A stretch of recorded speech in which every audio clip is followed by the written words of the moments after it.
बिस्मिल्लाहिर्रहमानिर्रहीम। अस्सलाम वालेकुम नाज़रीन, आप जानते हैं कि इमरान खान की बाई इलेक्शंस में फ़तह उनके नैरेटिव को मज़ीद तक़वियत दे चुकी है और हर ख़ास व आम के दिल में इमरान खान का नैरेटिव एक ज़बरदस्त तरीके से अपनी जगह बना चुका है। और 17 जून के बाई इलेक्शंस के बाद ये जो अब बाई इलेक्शंस हुए हैं कौमी असम्बली की 8 नशिस्तों पे और सूबाई असम्बली की 3 नशिस्तों पे, इसमें टोटल 11 नशिस्तों में से 8 नशिस्तें हासिल करना यानी कि 75% सक्सेस इन सीट्स के ऊपर हासिल करना तहरीक इंसाफ के लिए एक बड़ा मुस्बत पहलू साबित हुआ है। और वो अब ये कैश कराने में कामयाब हो रहे हैं कि हमारा नैरेटिव हर ख़ास व आम के दिल में उतर चुका है। तो बेसिकली अगर अवाम की इंटेंशन देखी जाए तो आपको ये एक्सेप्ट करना होगा कि लोग ये जानते थे कि ये शख्स इस वक्त हमारे वोट्स लेके कौमी असम्बली में हमें रिप्रेजेंट नहीं करेगा, तो जब तक नेक्स्ट इलेक्शंस नहीं होते तब तक तो इमरान खान बज़ाहिर कौमी असम्बली से बाहर ही रहेंगे। तो ये जानते हुए भी लोगों ने इमरान खान को बड़ी तादाद में वोट किया और इमरान खान का जो वोट बैंक है वो मुसलसल बढ़ता जा रहा है। और पिल डैट के सर्वे के मुताबिक 2018 में इमरान खान और PTI को 43% वोट्स मिले थे, जबकि इस दफ़ा इन दो ज़िमनी इलेक्शंस में अगर जायज़ा लिया जाए तो इमरान खान को 49% वोट्स मिल चुके हैं। इससे साफ ज़ाहिर है कि इमरान खान का नैरेटिव और इमरान खान की पॉपुलैरिटी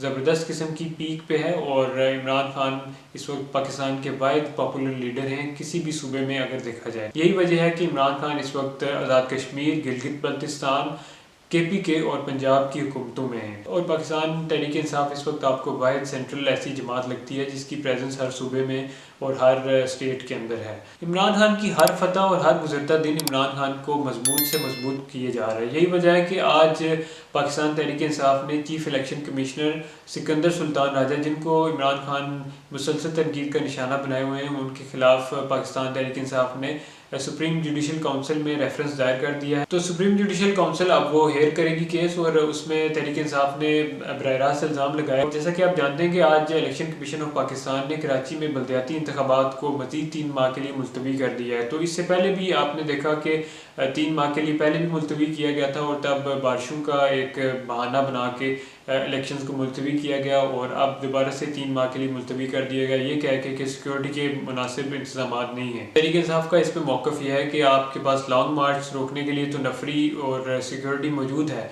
तो इलेक्शंस करवाने के लिए आपके पास मौजूद नहीं है। तो ये काफ़ी कंट्रडिक्शन है इसमें और इलेक्शन कमीशन का जो मेलाफाइड इंटेंशन है इस हवाले से वो साबित हो जाता है। और इसके अलावा तहरीक इंसाफ ने जो चीफ इलेक्शन कमिश्नर के खिलाफ रेफरेंस दायर किया उसमें यह भी जिक्र किया गया है कि पाकिस्तान तहरीक इंसाफ के 124 अरकान ने इस्तीफ़े एक साथ दिए थे, जबकि सिर्फ 8 के इस्तीफ़ों को नवाज शरीफ साहब के कहने के ऊपर मंजूर किया गया और नेक्स्ट डे ही नोटिफिकेशन जारी करके ज़िमनी इंतखाबात का भी हुक्म दिया गया। तो इससे भी उनकी एक बायस इंटेंशन शो होती है एक ख़ास पॉलिटिकल पार्टी के ख़िलाफ़ और एक ख़ास पॉलिटिकल पार्टी के हक़ में। इसी तरह से काफ़ी लंबी चार्जशीट है चीफ इलेक्शन कमिश्नर के ख़िलाफ़, जो कि अब सुप्रीम जुडिशल काउंसिल में उनके ऊपर हेयरिंग होगी और देखना ये होगा कि अब सुप्रीम जुडिशल काउंसिल इस पर क्या फ़ैसला करती है।